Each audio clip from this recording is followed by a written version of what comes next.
இயேசு கிறிஸ்துவும் நானும். இன்று வேத வாக்கு எபேசியர் 6:4. பிதாக்களே, நீங்களும் உங்கள் பிள்ளைகளை கோபப்படுத்தாமல் கர்த்தருக்கேற்ற சிட்சையிலும் போதனையிலும் அவர்களை வளர்ப்பீர்களாக. அன்பான சகோதர சகோதரிகளே, பிதாக்களாக பெற்றோராக இருக்கின்றவர்கள் தங்கள் பிள்ளைகளை கர்த்தருக்கு ஏற்ற சிட்சையிலும் போதனையிலும் வளர்க்க வேண்டும் என்று பவுல் அப்போஸ்தலன் எபேசு சபைக்கு எழுதுகின்றார். பிள்ளைகள் கர்த்தரால் ஒரு சுதந்திரம், கர்ப்பத்தின் கனியோ கர்த்தராலும் ஈவு என்று சொல்லப்பட்டிருக்கின்றது. பிள்ளைகளை வளர்ப்பது பெற்றோருக்கு, விசேஷமாக தகப்பனாருக்கு கடமையாக இருக்கின்றது.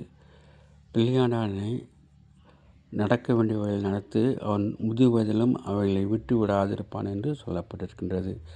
தகப்பனாக நாம் பிள்ளைகளை ஆண்டவருடைய பயத்திலே வளர்க்க வேண்டும், ஆண்டவருடைய பிள்ளையாக வளர்க்க வேண்டும். அதற்கு முன்மாதிரியாக நாம் நடந்து கொள்ள வேண்டும். ஜெபிப்பதிலும் வேத வாசிப்பதிலும் ஆண்டவர் குறித்து பேசுவதிலும் கவனமாக இருக்க வேண்டும்.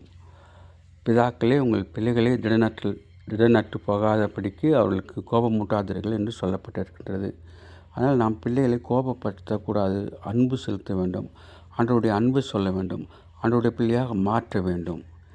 Have a blessed day. God bless you. Give your heart to God, your hand to man. Thanks for watching.